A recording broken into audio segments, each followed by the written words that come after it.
يا شيخ جان صلاة ورحمتك خوالي به صلاة ورحمتي خوالي جنابة سلامتك يا ربي وسلامت بي إن شاء الله. ساكاتي برنامج كمانا بلى بيم خوش هميشه تو بيشكي بروي والله هندي جار من الروم وهندي جار جناب وهندي جار كاكا جوتيارو إن شاء الله. استكم نوري قسكاني تو بركة خاطر برنامجك الله يتخوى يقولوا بركتي تبخير إن شاء الله. فرمون. بسم الله الرحمن الرحيم، الحمد لله رب العالمين، والصلاة والسلام على سيدنا محمد وعلى آله وصحبه أجمعين. خوشويستانم سلام ورحمة وبركة خوي جورتان ليبت لتشوار هم روجي مانجي بيروزي رمضان جاري كتر بخزمة إيوي عزيز وخوشويز جيشتينوا لبرنامج عزيزي گوڵستان. هیوادارم انشاءالله گوڵستان ئەمڕۆشمان پڕ بێت لەو بابەتە زۆر گرنگ و جوانانەی کە زۆر پێویستی ئێوە و ئێمە و هەموو لایەکمانە و بێتە مایەی خێر و دوعاکانی ئەوەڵمان، دوعاکانی ئاخرمان، دوعای ناوەڕاستمان، هەمووی ئەوەیە خوایە سەرفرازمان کەیت و عاقبەت خێرمان کەیت و ئەم مانگە پیرۆزەی ڕەمەزانمان لێوەربگریت. قورئان و ذکر و تاعەتێک کە تایە ئەنجامەدەین وەرگیراوی لای تۆ بێت، ئیخلاصمان پێ ببەخشە و دڵمان دامەزراو کە لەسەر ئیمان و ئیسلامەتی. لە خزمەت برای ئازیز و خۆشەویستم ماوەسە سالار و ئەم تیپی مناجاتی مەولانە یا ئەگەر بە هەڵە نەموتی ماوەسە بێران لەگەڵ ماوەسای قورئان خوێن و ماوەسای بەڕێز و هەموو ئەم ستا بە ئازیز و خۆشەویستی کە لە بەرنامەکەیە هەمومان لە خزمەتی ئازیز و خۆشەویستان و هەمومان لە خزمەتی مانگی پیرۆزی ڕەمەزانین. ماوەسە سەرەریان فەرموو. دەست خۆش یا شێخ ژیان. حەزەکەم بەر لەوەی بچمە لای میوانەکانمان و دەستپێکی قورئان چیرۆکێکی زۆر کورتم حازرە، حەزەکەم لەگەڵ بینەران و ئەزیزانە شەیریکەین. موسى عليه السلام طبعا لە قورئانە خوای گەورە فەرمێ وەکەلەمە الله موسى تەکلیمە، یعنی یەکێکە لەو پێغەمبەرانەی ڕاستەوخۆ قسەی لەگەڵ خوای گەورە کردووە. جا موسى عليه السلام ڕۆژێکیان لە خوای گەورە پرسێ فەرمێ خوای گەورە چ کەسێک لەسەر گۆی زەوی تاوانبارترین کەسە لای تۆ؟ فەرمووی چۆ دەروازەی شارەکە ئەو شوێنی کە لێی ژیاوە کەسێک بەیانی زوو دەرەچێ ئەوە تاوانبارترین کەسە لای من. موسى عليه السلام بەیانی زوو ئەچێتە لای دەروازەی شارەکە ئەبینێ کەسێک دەرەچێ مناڵێکی لەگەڵایە. ئەڵێ موسى عليه السلام ئەڵێ ئای داماو ئەگەرە زانی وەک من لای خوا چەند تاوانباری جێگە و مەکانت جەهەنەمە بڕۆ. لە ڕێگا مناڵەکە لێ پرسێ باوکە ئەوە چییە وا پێگەین؟ فەرمێ کوڕمەوە گردۆڵکەیە، گردە، ناوی پێڵەن گرد. ئەڵێ ئەی هەیە لەو بەرزتر و گەورەتر؟ فەرمێ بەڵێ ئێستا پێگەینە ها لەو بەرە چیاکان لە گردەکان گەورەترن. ئەڵێ ئەی لە چیاکان هەیە گەورەتر باوکە؟ ئەڵێ ئەی چۆن نییە هەسارەکان و مەجەڕەکان و ئەوانە. فەرمی ئەی لەوان گەورەتر چی هەیە؟ تی وەڵی کوڕم مەگەر ئەو هەموو تاوان و ماسیەتەی من کە کردومە بەرامبەر خوا لەو گەورەتر بێ ئەگەر هیچی کە شک نابە. ئەفەرمێت موسى عليه السلام مەشە دەکات چێتەوە بۆ لای موسى عليه السلام فەرمێ ئێوارە لێدێ ئەڵێ بە بیریاتێ ئەڵێ با لە خوای گەورە بپرسم بزانم ئەی کەسێک کە زۆر لای خوا ئەزیزە کوێیە، زۆر زۆر ئیماندارە، خۆشەویستە. فەرمێ هەمان پرسیارەکاتەوە ئەی خوای پەروەردگار ئەزیزترین کەس لای تۆ کێیە؟ فەرمی کەسێکە ئێوارە درەنگ بە دەروازەکەیە تێپەڕە بڕۆڕەوە بۆوێ. فەرمێ کاڕواتەوە ڕێک لەو تەوقیتێک کە خوای گەورە پێوتبوو هەمان مناڵ و هەمان باوک. موسى زۆری پێسەیرە بێ ڕاستەوخۆ ئەوێ لەگەڵ خوای گەورە بتوێ فەرمێ خوای پەروەردگار باشە چۆن ئەبێت لە یەک کاتە کەسێک هەم تاوانبارترین کەس بێ لای تۆ و کەسێکیش ئەزیزترین کەس بێ؟ فەرمووی موسى عليه السلام بەیانی کە ئەم پیا و باوکە دەرچوون ئەم پیاوە تاوانبارترین کەس بوو، بەڵام قسەیەکی کردووە ئەو قسە بووە هۆیەوەی کە ببێ بە ئەزیزترین لای من قسەکەم هەڵگر بۆ ئێستا ئێڵێ ئەی خۆ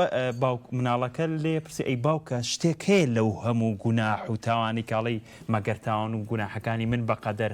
مەجەڕ و ئاسمانەکە فەرمووی بەڵێ لێبوردەی و ڕەحمی خوا فەرمووی بەس بەو قسە بوو بە ئەزیزترین کەس لای من یعنی با بێ ئومێد نەبین ئەم مانگە بکەینە دەرفەت خوای گەورە زۆر ئەرحەمە ڕاحمین جاماوەسە سەرەرەوە طبعا ترسم هەر بەرنامەکەمی هەر خۆم خۆبین زوو تەحویلەکەین تعلیقێکی لەسەر بم ینی مادەم سەرەتای مانگی پیرۆزی ڕەمەزان ڕەحمەتە بەتەکید ئەم فەرمایشتی جناب زۆر جوان بوو ئەوە پیشانەیە کە کەس بە خۆیان نەنازێ دەربارەی خوا کەس خزمی حەق تەعالا نییە بەیانی ئیمانە هێنی ئێوارە ڕەنگە لێت بسێنێتەوە ڕەنگە تۆ ئەو کەسە نەبی کە خوا قوبوڵکراوی ڕۆژی بەیانی بی ڕسم گرتنمان لەگەڵ دینا دایمی نییە ئاگامان لێبێت ئەبێ هەندێک جار زۆر وریای خۆمان بین هەمیشە بڵین خوای عاقبەت خێرمان خوای ئیستیقامەتمان پێ بەخشە ئینشاءالله دەستچاو خۆشیە شێخجان خوا سەلامەت کە جا وەکو هەر سیفەتی بەرنامەکەمان چینە لای جەنابی مامۆستا شێخ موحسین قادر قورئان خوێن یا شێخجان سوپاس بۆ ئامادەبوونتان بەرنامەکەمان منەوەر کە بە قورئانی پیرۆزی ئینشاءالله دەستچاو خۆش أعوذ بالله من الشيطان الرجيم بسم الله الرحمن الرحيم الأخلاء يومئذ بعضهم لبعض عدو إلا المتقين يا عباد لا خوف عليكم اليوم ولا أنتم تحزنون الذين آمنوا بآياتنا وكانوا مسلمين ادخلوا الجنة أنتم وأزواجكم تحبرون يطاف عليهم بصحاف من ذهب وأكواب وفيها ما تشتهيه الأنفس وتلذ الأعين وأنتم فيها خالدون وتلك الجنة التي أورثتموها بما كنتم تعملون لكم فيها فاكهة كثيرة منها تأكلون إن المجرمين في عذاب جهنم خالدون لا يفتر عنهم وهم فيه مبلسون وما ظلمناهم ولكن كانوا هم الظالمين ونادوا يا مالك ليقض علينا ربك قال إنكم ماكثون لقد جئناكم بالحق ولكن أكثركم للحق كارهون أم أبرموا أمرا فإنا مبرمون أم يحسبون أنا لا نسمع سرهم ونجواهم بلى ورسلنا لديهم يكتبون قل إن كان للرحمن ولد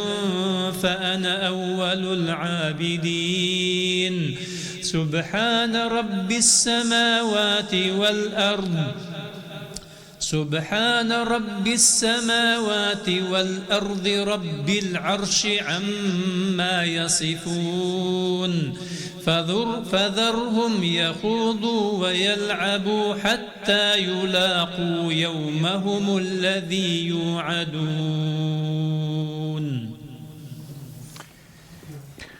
جەزاک خۆی گەورە الله بەدەرس خەیرا. بەتەوە ماوەسا شێخ حوسێن. خوازاواتەوە یا شێخجان. سەلام عەلیکم. کاک شێخ میوانی ئەزیزمان بەڵێ مامۆستا عەبدولعەزیز کوڕەداویە با بچم نەفەرموو. بانگەشتێکی بکەم.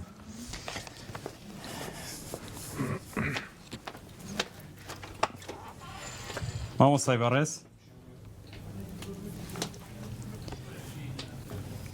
مامۆستا جارێ ئامادەن ئامادە نییە. طبعاً ماوەستا سالار ئێمە دوێنێ بێنازیمان پێوە دیار بوو ئەمە ئەو خەریکی پیاوانە لێرە نەبوون. وا بوو ینی من و کاک جوتیار بەڕاستی هەر خۆمان ئیتر بەرنامەکەمان بر بەڕێوە لەگەڵ و ماوەستا بەڕێزانە بەڵام کاک میرانوان بەڕاستی زۆر زەڕورن بۆ بەرنامە. دوێ ڕۆزان بۆیە نەهاتبوون وەی بزانن کە زەڕورن. سەرمانیان بەتەکیت جا تا میوانەکەمان ئامادەبێت بۆ مناجاتێک بەڕۆن. زۆر باشە فەرموون. کاکە میهران یەخوا بەخێر بێن ئەم گروپە ئەزیزە تەمان بەرنامەکەمان بەبێ ئێوە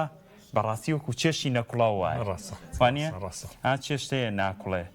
ئیتر ئێوە زۆر تەواون. بەس من حەزەکەم پێشەوەی دەست پێ بکەن کاک عەلیڕەزا و کاکە بەڵێسش ئیکی وتەیەکیان هەبێت لەسەر. ئەرەوەڵا جابۆنە کاک عەلیڕەزا فەرموو. السلام عليكم. وعليكم السلام. برنامج جوانەکەتان مانگی مبارەکی ڕەمەزان لە ئێوە هەموو مسلمانان پیرۆز بێت ئینشاءالله لە خزمەتتان. الله پیرۆزە. کاکە بەڵێسە توێشتە هەر سەلامی بکەوتەوە کۆتایی. السلام عليكم ورحمة الله. ئەم ڕەمەزانەتان لێ پیرۆز بێت ئینشاءالله. ئینشاءالله خۆی گەورە ئەم ڕەمەزانەمان لێ قبول کات و ڕەحمەت بێ بۆمان ئینشاءالله. یاخوا بەخێر بێن. ماوەستا میهران لە خزمەتتان فەرموون. سلام عليكم. گەرممان بکەن. ئەرەوەڵا ان شاء الله گەرممان کامل. ئینشاءالله فەرموون. سورة ياسين كوصفي حضرتي لولاك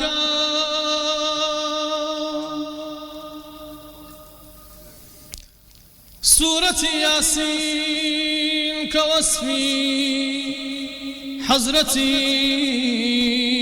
لولاك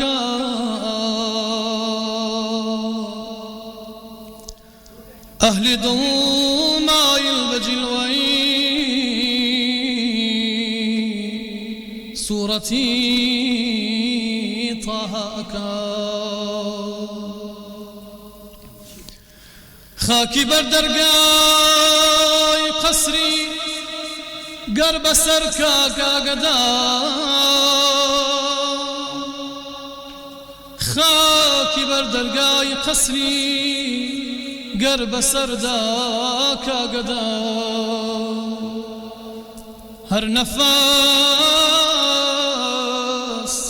نفرت لتاجي قيصر داراك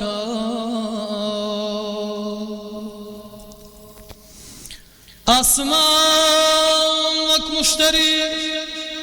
هر دم بميزاني وفاء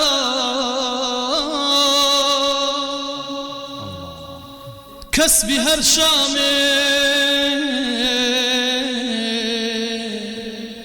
بيادي دولتي أسراكا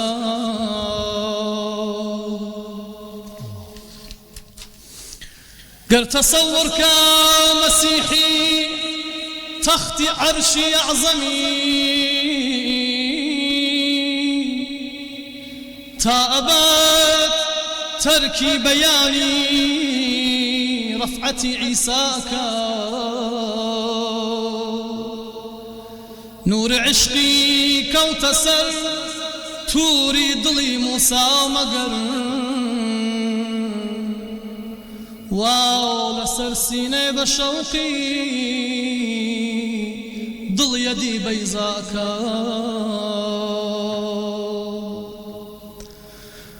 آيتي معراجي بايي قاب قوسين عجاب يا فخر عالم وصفي اعزازك لتختي نازي او ادناك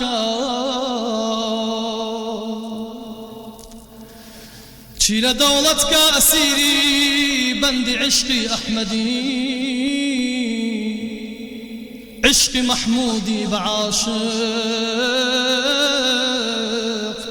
كسبي استغناك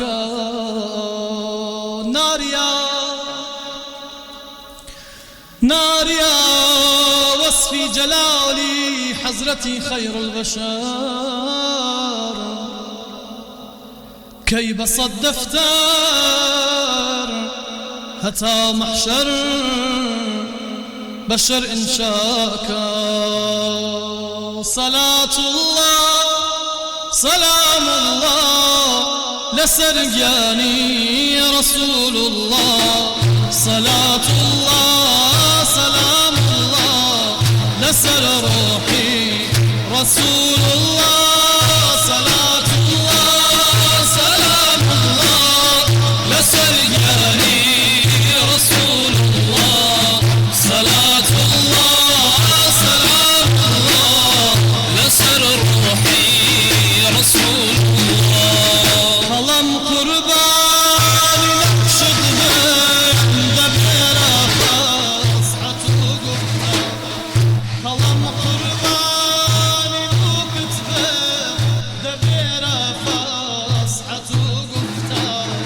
وكوحاتا دبشقنا خزينة جوهري أسرار صلاة الله سلام الله لسرجاني رسول الله صلاة الله سلام الله لسر روحي رسول الله لبحري علمي وحدة دا ندي لا فيه هنر مني لبحري علمي وحدة دا ندي لا فيه هنر مني نجي عقل بابيلو نريقي نوت خبوق فتار صلاة الله سلام الله لسرجاني رسول الله صلاة الله سلام الله لسر روحي رسول الله كهر عقلي خيالي لبحري فكر داخلها كهر نطقي بياني رزاوك جيقك السيمة قلم هوشد لسر خوبي ننازي قد بدو زماني زمانة لا لنباسا ننوسي شوكتي جبار صلاة الله سلام الله لسرجاني رسول الله صلاة الله سلام الله لسر روحي رسول الله عزيزك وعزيز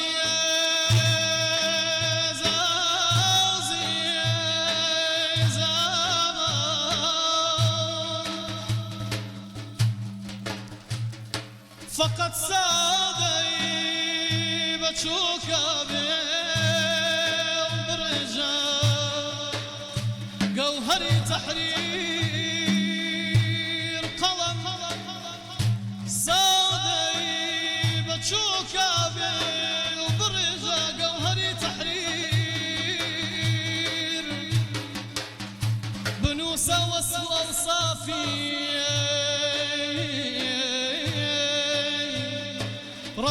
رسولي أحمدي مختار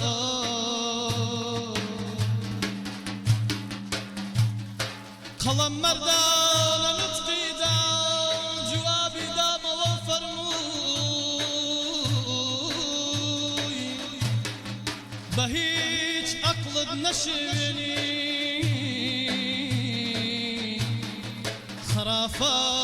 خرافات بوك يزهار كسوا بالنوري حق بدستي حق جدابو بك شو محتاجة بتعريفي منو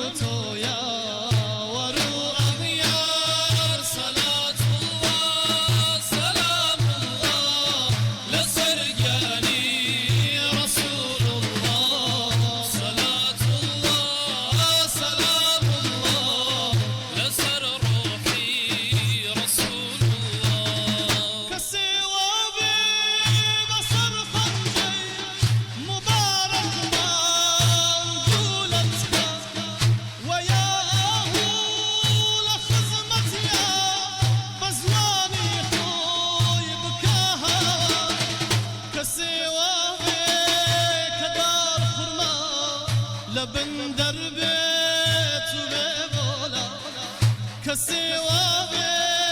کە ڕێخی چەند لە دەستیابێتە ئیستغفار چ محتاجە بە تعریفی من و تۆیە وەرو ئەغیار سەلات الله سەلام الله لەسەر گیانی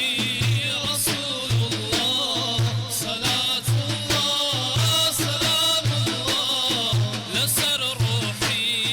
ڕەسوول الله کە سێوابێ کە جەنەت چاوەڕوانی مەقدەمی ئەو بێ کە سێوابێ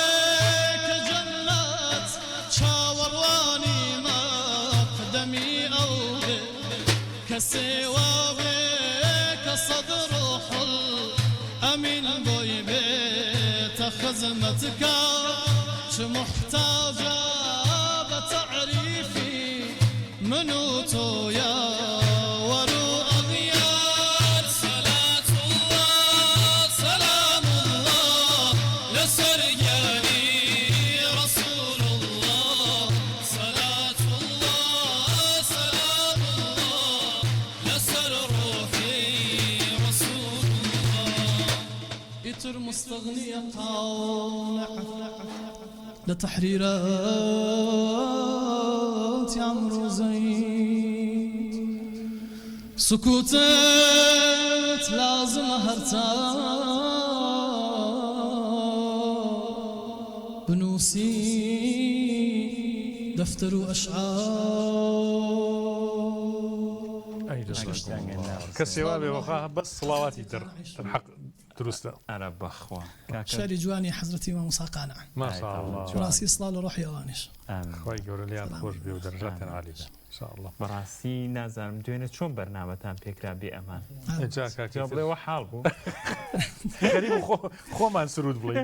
دەست و چاوتان خۆش سربرز بنيا هەر بمێنن مەبچم بۆ وەلای مامۆستا عەبدولعەزیز مامۆستای بەڕێز السلام عليكم. عليكم السلام ورحمة الله مامۆستا گیان بەخێر بێن سلام بێ. سەر چاوەکەم فەرموون سلام خير بن السلام عليكم. باشا قربان. ساي فرزم. خواه خير. شو باشن؟ سلام. يا اخو. فرم. مامۆستا گیان بەخێر بێن سلام عفو منك. نوش بخير بين سر تشاوما. مامۆستا عەبدولعەزیز کوڕەداری مامۆستای ئاینی ئەم ئێوارە لەگەڵمانەبی مامۆستا گیان یەخوا بەخێر بێن سپاسانكم. خوای گەورە سەرکەوتوتان کە سەربەرزی دنیا و قیامەت بن ان شاء الله هەموو لایەک. مامۆستا چی تێ بۆمان لەم مانگی ڕەمەزانە پێشوەی بچینە ناو حەڵاڵ و حەرامەوە بسم الله الرحمن الرحيم. الحمد لله والصلاة والسلام على خير خلقه محمد وعلى آله وأصحابه أجمعين. أما فرصتك أخوة بي بخشيوين مانگێک کە خوای گەورە تەمەنی درێژ کردوین کە بتوانین پەیوەندیمان زیاتر لەگەڵ خوای پەروەردگارا بەهێز بێ لە ڕووی عیبادەت و لە ڕووی شەو نوێژ و لە ڕووی قورئان خوێندن و لە هەموو ئەو ڕێگەیانەی کە ئینسان ئەگەیەنە بە خوای پەروەردگار کەواتە فرسەتێکە ئەبێ لەدەست خۆمانی نەدەین بتوانین زۆرترین توێشووی تیا کۆکەینەوە وەکو زانانە فەرموون ئێستا کاتی خەرمانە کاتی خەرمانی ژەبێ ئینسان ئازابێ ئەوەی کە لەوە پێش دایچاندووە بەروومەکەی بدورێتەوە ومێ دەکەین خوای پەروەردگار هەم ڕۆژووی عامی موسڵمانان قبوڵکا و تەوفیقیشمان بدا بۆ هەموو کارێکی باش و لە هەموو کارێکی بد و خراپش کە ببێتەمایی کەمکردنەوەی پاداشتی عیبادەتەکانمان مان پارێزی ماوەسەگیان هەر وەختی خوای گەورە کە حەزرەتی ئادەم لە بەهەشتا و ئیمتیحان و ئیبتیلا کرێ کە لە درەختەکە نەخوا ئێتر هەر ئالێرەوە ڕەنگی شریعەتی ئیسلام لە قورئانە لە فەرمودەکانی پێغەمبەر صلی الله عليه وسلم زۆر جوان ڕەنگی گرتووە بۆ حەڵاڵ و حرام یعنی حەڵاڵ و حرام ئیبتیلایە ئیبتیلایە بۆ ئەم مەجاالەی ئێمە کە ئینسان خوا ئیختیاریاوە پێی حەڵاڵ و حرام لە قورئانە چۆن باز کراوە پانتایی حەڵاڵ و حرام چیە لە قورئانە دیارە خوای پەروەردگار زۆرینەی شتەکانی بۆ ئینسان حەڵاڵ کردو وەکو قاعیدەیەکی ئوسولی هەیە کە فەرمێ الأصل في الأشياء الإباحة فەرمێ ئەسڵ لە هەموو شتێکە ئیباحەیە هەتاکو ئەو کاتەی دلیلێک دێ پێمانە فەرمێ ئەم شتە حرامە ئەو کاتە کە دلیلێکات لە حەڵالێکەوە ئەگۆڕێ بۆ ئیباحە حەڵاڵەکەیەوە گۆڕێ بۆ حرام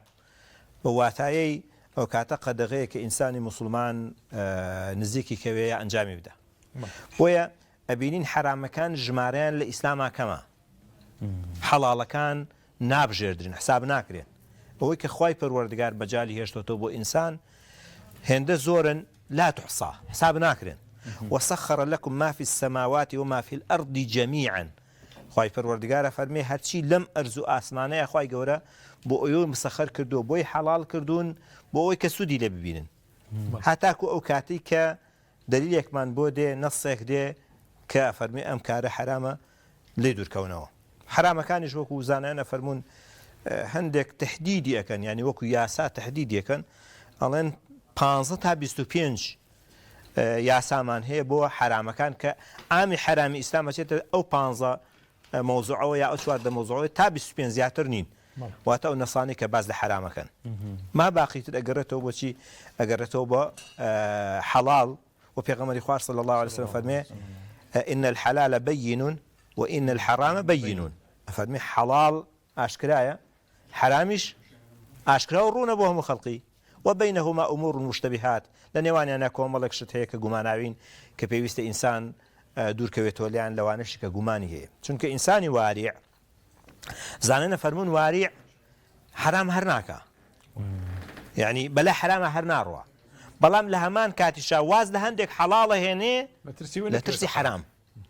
کەواتە ئەکرێ ئینسانی مسلمان لەم ڕوانگەیەوە ئەو حرامانی کە خوای پەروەردگار باسی کردوون لیان دوورکەوێتەوە ماوەسە چەند باسی وەرعت کرد جەناب هەر لە باسی حەڵاڵ و حرامایە سەلەفی ساڵحی ئێمە و پێشینانی ئێمە و پیاوە باش و ئافرەتە ساڵحەکانی میلەتی خۆشمان زۆر واریع بوون ماوەسانی وەریعیان زۆر تیا بووە زۆر کەسە بۆ واریع بووە بۆ ئێستا زۆر بەلای وەرعا ناچین یعنی ئایا ضرور نییە وەرع ژیانمان بۆ جوانتر ناکات ڕازاوەتری ناکات هەر نمونەی واریعەکان ماوەسە کە باسەکرێت لە مێژووی ئیسلام و لای خۆمان و لە پیاو باشانی خۆمان بەڕاستی جاری وا هەیە بەرگەی هەفتەیەک دەگرێونە ئیسفادەی هەیە ئەو وەرعی ئەو کەسە چیرۆکی ئەو کەسە بۆ تۆ لەبەرەوە چەند ضرورە ئێمە بەلای وەرعا بچین وەڵای ئینسان دینداری مەقامە یعنی ئاستا بێ ئینسان هەنگاو بە هەنگاو لێی نزیک بێتەوە ئەو کەسەی کە بیوێ بە یەک ئاست بگاتە قۆناغی سەرەوە ئەستەمە بتوانێ کەسێک ڕانەهاتبێ لەسەر شەو نوێش ناتوانێت شەو نوێشکە کەتێک ڕانەهاتبێ لەسەر نوێژی بەیانی ناتوان نوێژی بەیانی بکە وەرعیش بە هەمان شێوەیە کەسێک دنیای لا خۆشەویست بێ زوهد نەبێ لە دنیاە ناتوانێت واریع بێ بۆیە ئەبینین زۆربەی کات هەتا ئەوانەیشمان کە پابندین بە ئیسلامە و یا سیما ئیسلامیمان پێوە دیارە زۆر جار لە مەسەلەی دنیا و لە مەسەلەی تاقیکردنەوەکانە زۆر جار سەرکەوتو نین بە واتایەی کە واریع نین بە واتایە ئەوەی کە باسەکرێ کە خەڵق بە تاقیکردنەوە وەسفیەکە و ئینسان سەحابە لێی دوورکەوتونەتەوە ئێمە هەوڵی بۆ دەین لەبەرەوە ئەکرێ وەرع لە هەموو کاتێکە هەیە لە هەموو سەردەمێکە خەڵقی خۆی هەیە بەڵام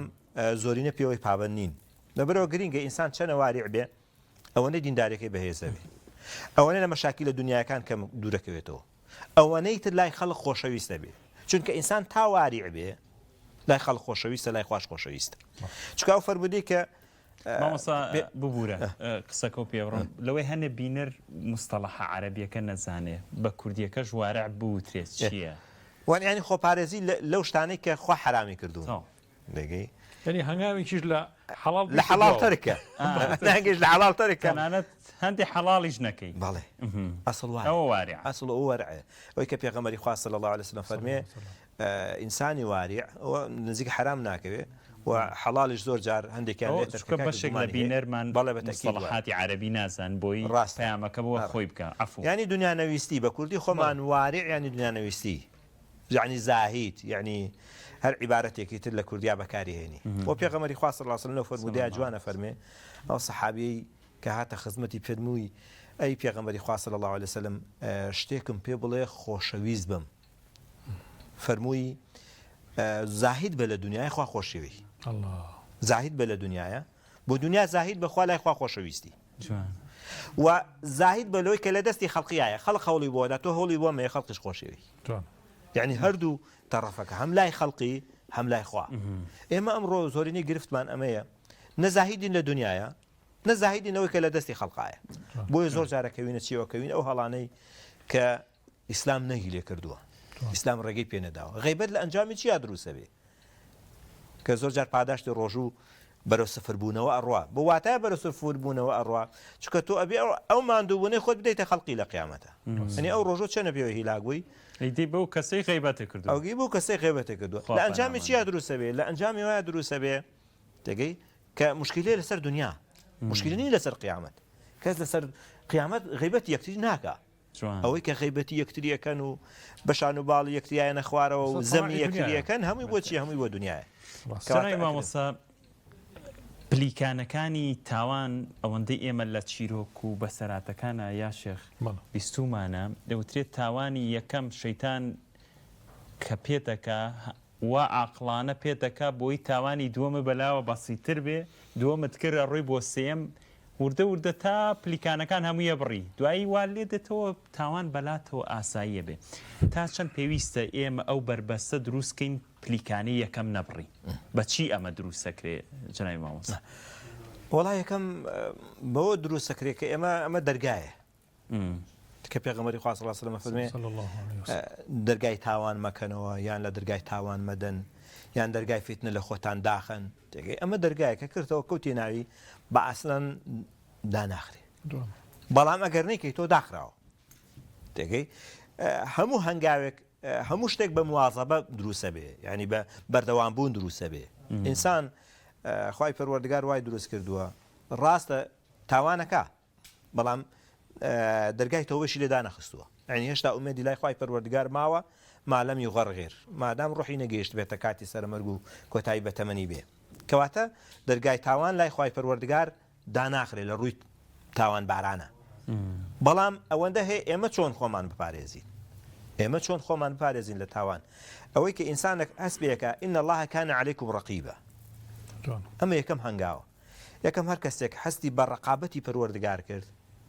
ئیتر دەرگای تاوان نایکاتەوە تێگەی هەتا ئەم ڕقابەیە لاواز بێ تاوان ئاسانترە بێ هەتا ئەم ڕقابەیە بەرەو سەر بڕوا و ئینسان هەست بە مراقبەی خوای پەروەردگار بکە ئەوە بێگومان لە تاعاتە نزیکە بێتەوە لە خواپەرستی نزیکە بێتەوە لە تاوان دوورەکەوێتەوە ئەجا پێناسەیەکی زۆر بەسیتیشەیە بۆ تاوان ئەفەرمی هەشتێک حەزت نەکرد خەڵق بزانێ و بزانە تاوان هەشتێک حەزت پێ نەکرد خەڵق بزانێ کەشفی لە ناو خەڵق باس نەکە ئەو بزانەوە تاوانەوە تەرکیکە ئەمە بخۆی ئەبێتە چی ئەبێتە دوورکەوتنەوە لە حرامەکانی چونکە هەموو حرامێک بخۆی تاوان هەموو حرامێکی ئینسان ئەنجامیەدا تاوانە بە تەرەکردنی ئینسان پاداشتی ئەگاتێ وەکو زانانی ئوسوولە ئەفەرمون یوثاب و تاریکه فەرمی هەموو حرامێکی ئینسان تەرکێکە پاداشتەکەی خوای پەروەردگار پاداشتی تەرکەکەی ئێداتەوە ئەو کەسی عرق ناخواتەوە پاداشتی عرق خواردنەوەی هەیە کەسەی غیبەت ناکا پاداشتی غیبەت نەکردنەکەی هەیە ئەو کەسەی ڕیبا ناخوا لە بازاڕ و معاملە و کار و کردن و فرۆشتنە بێگومان پاداشتی ڕیبا نەخواردنەکەی هەیە ئەنجا فەرمی بەڵام وەیوزیم و تاریکه ئەو کەسەیشی کە ئیکا خوای پەروەردگار عقوبەیەدا چونکە بۆ سنوورەکەی شکان و خوای پەروەردگار سنوورێکی بۆ دیاری کردووە کە نە ئەویا ئەو سنوورە بشکێنێ خوا پەناماندا جنابی مامۆستا هەموو حرام کراوەکان لە قورئانە بەیان کراوە بۆی کەسێک کە ئێستا مانگی ڕەمەزانەوە هەمومان لە خزمەت قورئانین کەسێک کە لە خزمەت قورئانە بێ بە تەواوی بۆی دەربکەوێت کە ئیتر قورئان هەموو حرام کراوەکانی پێوتووە و نەچێ بەلایە یاخود نەخەر پێویستمان بە ئەحادیثی شەبێت ئەمە وەکوتمان یاساکانی قورئان بە شێوەیەکی گشتی باسی حرامەکە کە فەرمی حرمت عەلەیکم ئومەهاتکم بەسێ ئایەت تقریبا هەرچی باسی هینە باسی حرامی نیکاحەکە بەڵام هێشتا هەندێک ئەمێنێ لە سونەتا باس کراوە کەواتە پێویستمان بە هەردوو لایەنەکە هەیە بە هەردوو لایەنەکە بەکاربێنین چونکە ئێستا بۆ نمونە باسی ئەوە نەکراوە لە نەسی قورئانە کە ئینسان حرامە پوری خێزانی لەگەڵ خێزانی لە یەک نیکاح کۆکاتەوە بەڵام لە سنەتی پێغەمبەری خوای صلی الله علیه و سلم باس کراوە یعنی خێزان و پوری لە یەک نیکاح کۆ بکرێتەوە أو بنص فرمودي في غمر خاص صلى الله عليه وسلم حرام كراو بلام أن تجمعوا بين الأختين بنص قرآنك حرام كراو كافرمي إنسانك بويني يدوخ شكل يك نكاحك وكاتو هردو كان خيزاني بن كواتا ئەمە لە هەردوو لایەنەکەمان پێویستە هەم قورئان هەم سنەتی پێغەمبەری خوا صلی الله علیه وسلم بەڵام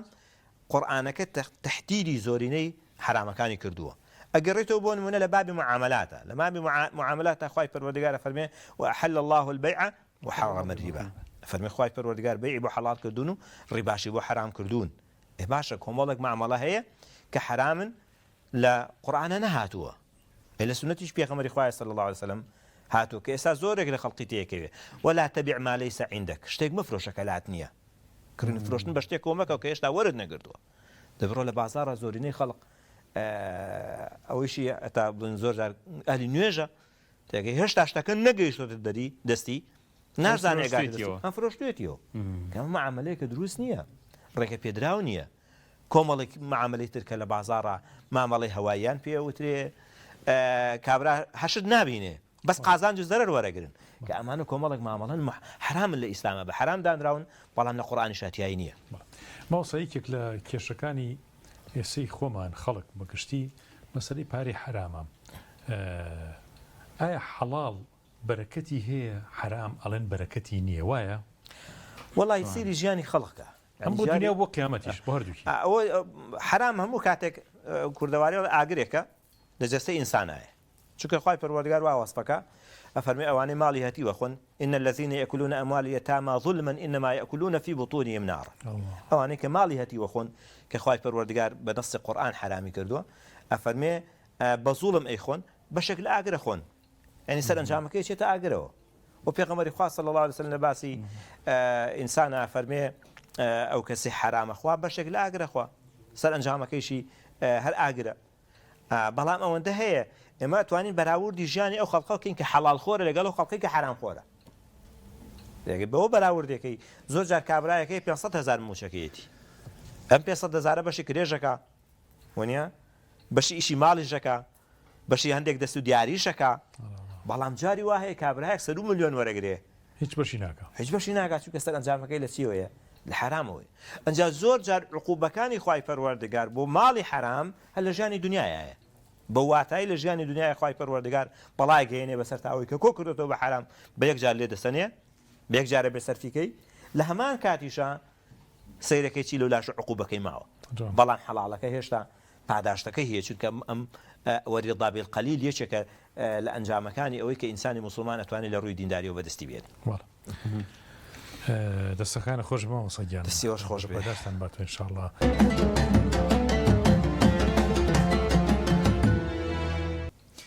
بینەرانی عزیز دووبارە سڵاوتان لێبێت یا شێخجان ئەگەڕین و لای بەڕێستان عەشەرەیەکمان پێشکەشکە چاو خۆش أعوذ بالله من الشيطان الرجيم أأنتم أشد خلقا أم السماء بناها رفع سمكها فسواها وأغطش ليلها وأخرج ضحاها والأرض بعد ذلك دحاها أخرج منها ماءها ومرعاها والجبال أرساها متاعا لكم ولأنعامكم فإذا جاءت الطامة الكبرى يوم يتذكر الإنسان ما سعى وبرزت الجحيم لمن يرى فأما من طغى وآثر الحياة الدنيا فإن الجحيم هي المأوى وأما من خاف مقام ربه ونهى النفس عن الهوى فإن الجنة هي المأوى يسألونك عن الساعة أيان مرساها فيم أنت من ذكراها إلى ربك منتهاها إنما أنت منذر من يخشاها كأنهم يوم يرونها لم يلبثوا إلا عشية أو ضحاها. جزاك الله خيرا کاک شێخ موحسین قادر قورآن خوێن زۆ سوپاس کە ئەمڕۆژ لەگەڵ مامووی هەروە زۆر سوپاس بۆ بەڕێز مامۆستا عەبدولعەزیز کوڕەدایی مامۆستایانی حەزمانە کرد کاتێکی زۆرتر لەگەڵێەوە گفتوگوی زیاتر بکەین بەس تەوەری بەرنامە و کاتی بەرنامەکەشمان هەرەوە نەهەڵەگرێت زۆر سوپاس بۆ بەڕێستان مادومان بەخێر بێن یاخوا کاک شێخ گیان بەخێر بێن سەرچاوەکەم بەخێر بێن یاخوا بەخێر بێن یاخوا مادومان کردن خير من يا طبعا ما وصلنا بسرعه كرتب جيرمو سر حلال وحرامه بيا ما خوشه فرمو عفو خجالته عفو على بياوي هجاري بغا شو بلاي امام ابو حنيفه امام ابو حنيفه هم خلقي بغاء الناسي راست وتي قربان هاتمه خزمته اجر ممنري بلاي كسي تاجري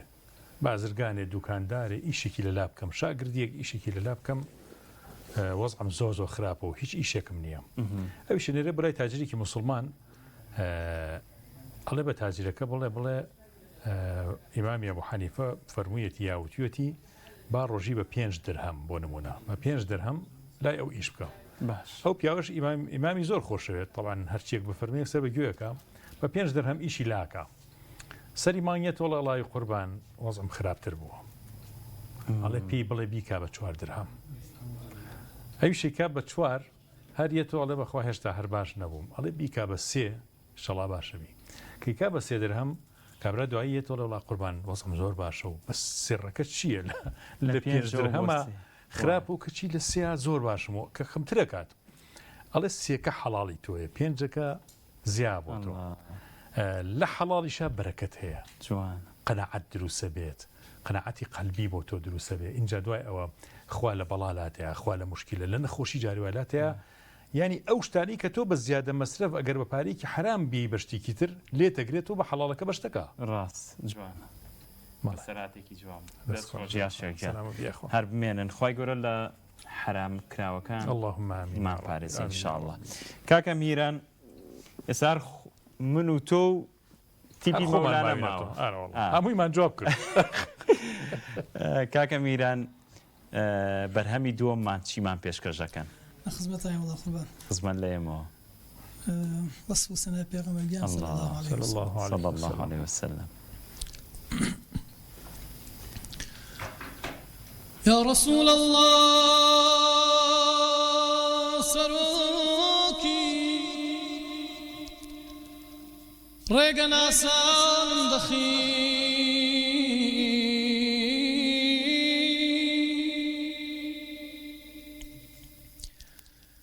گیانی گیان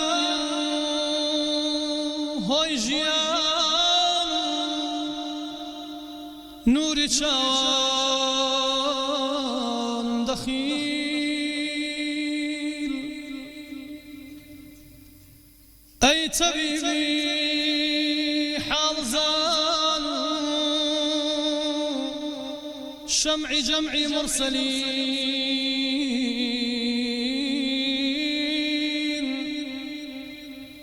مستمند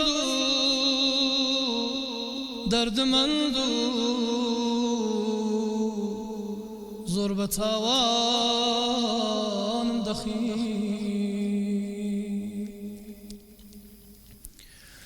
تۆ حەبیبی خالق مەخلوق و پەیکی ڕەحمەتی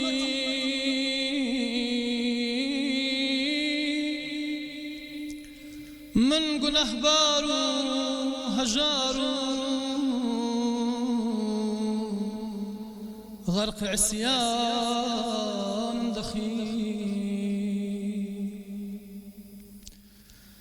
من ملكي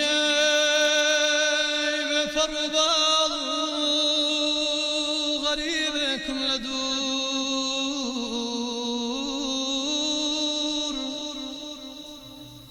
تۆ سەرۆک و هەم سولەیمانم دەخین بێنەوام و هاتمە دەرگانەی کەریمانەی ئەتۆ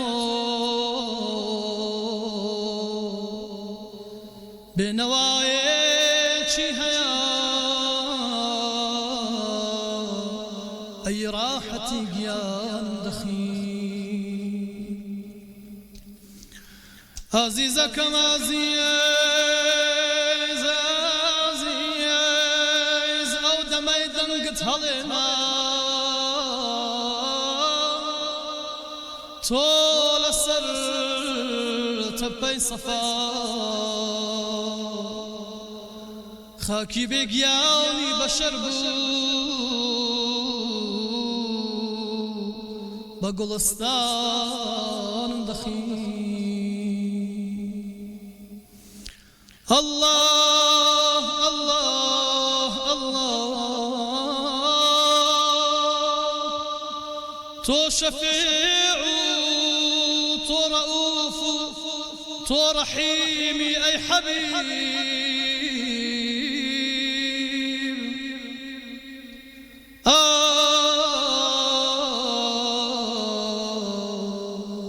ئەی تەجەلی گاهی نور و هەڵگری ئاڵای ژیان نوری دیدە و ڕۆشنی دڵ مات و حەیرانم دەخین ئایەتێ وا باسی ئەخلاقی کەریمانەت ئەکا یا ڕەسوول الله کافیە بۆ نەعت وەصفت وەصفی فورقانم دەخین گەرچی نیمە تۆشەیە ئەمما سرم دانا لەڕێت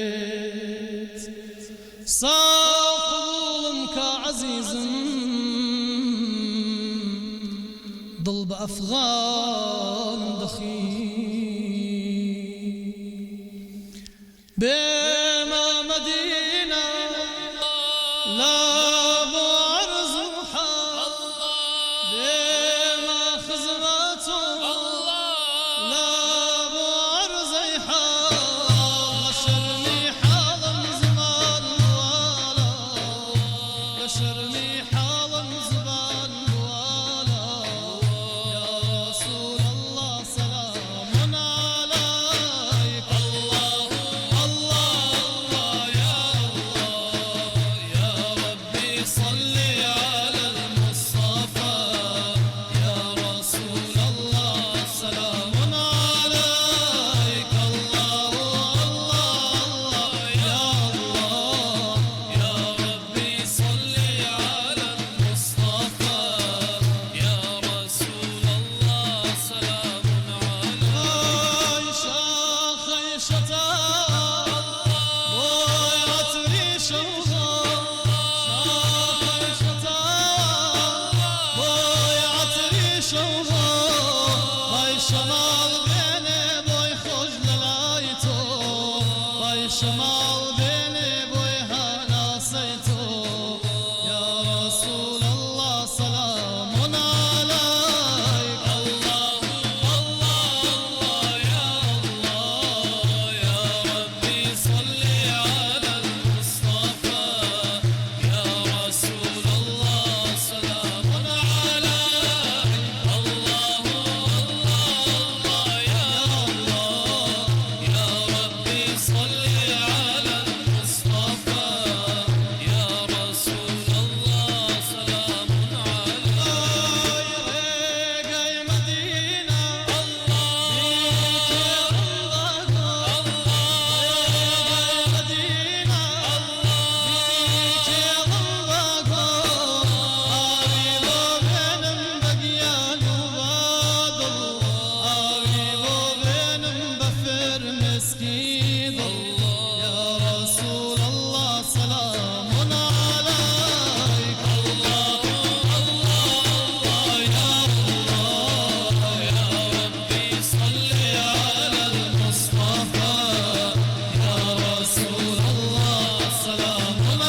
وەصفەی کە لە هونەرێکی عیرفانیە بۆ پێغەمبەرەکە صلی الله علیه وسلم ناتوانرێت لە وتارێک و دوانووسیانە ئەو چێژە نایەتێ شەوقە بۆ دروستەکات زۆر زۆر جوانە دەست و چاوتان خۆش بێ و خۆی گەورە هەر بمێنن کاکە میران و ستافەکەی دەستان خۆش بێ ئەو شعری کێ بوو کاکە میران قوربان شعری یەکەم سەرۆکی ڕێگەناسان دەخیل شعری کاک شێخ فاتحی مۆلانایی بوو باڵە سڵاومان هەیە بوو سەلامت نیەخ لە تەمەنە لە عمرە ینی تەمەنی هەیە سە قوربان لەوا چێ 3-4 ساڵە لە من گەورەتر بێرەوە ئێمە ڕێز و سڵاومان هەیە بۆی بەڕاستی خۆی گەورە پایداریان تێکستەکانی ڕێز زۆر سڵامان هەیە بۆ یانەرە وەڵار پێم خۆش بووم لە شعرەکانیان بخۆینەوە بۆ خەڵک ماشەڵڵا زۆر جوان استفادە بۆ هەموو لایەک دەست و چاوتان خۆش یا شێخ ئێستا 9 دقەیەکمان ماوە بەڵێ جا دوعاکانت 9 دقاکە یاخود مناجاتێکی کورتی کەش بڕۆین بە مناجاتیش بڕە 5 دقەیەک دوعاکەین انشاءالله ئەچی ئەگەر مناجاتێ بە دوعا بخوا یا ئاوا شتێکتان حاضر بێ کورت بێ دوای دوعاکە جەنابتان پێش دوعا ناوەڵا پێش دوعاکە ئەمانەیە بە دوعا خیتامیکەین بەڵێ هەر 3 دقە بخایەنە کافی انشاءالله انشاءالله لە خزمەت شتێکی کورداوە حەزەکەین بینەرانمان ینی بەڕاستی چێژێکی زۆرە بینن لە مناجاتەکانتان انشاءالله والله قوربان منش بشمە ئەوێ بۆ دوعاکان ئەرەوەڵایە شێ هەر یەکجاری فەرمون عەفوەن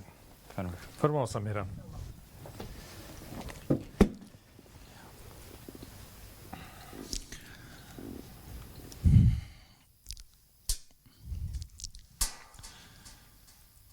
إلهي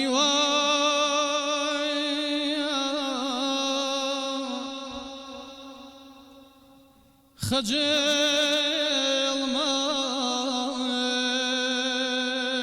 أمان بدايستي نفسي أمارا إلهي خجل ما أمان بدايستي نفسي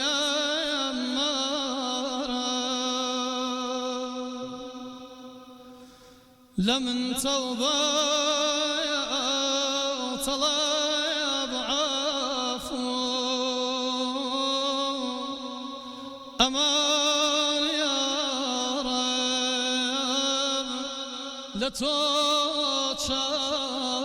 لتوچارا پنام هنا يا برقا بيت خوا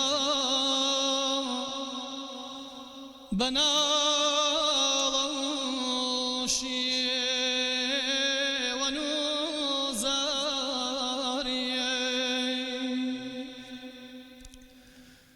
هزاران دفع يا ربي أمان بهي ويرحم رزقاري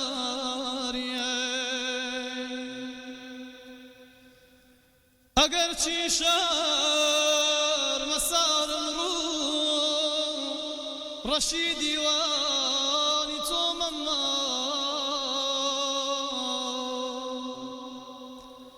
برام برعاف في تويا وزني شيا يا باري قناه باري هنا خوتي خوا خوتي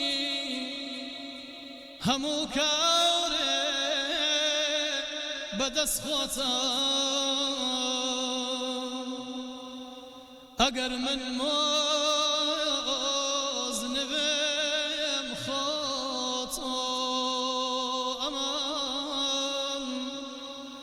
خدایا ولدك غفاریه اگر من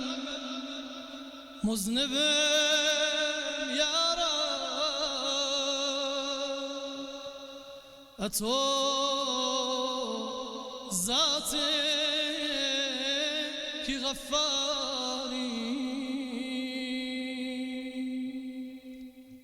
جزاك الله خێرن یا شێخ وازام 4 بۆ 5 خولەکێکمان ماوە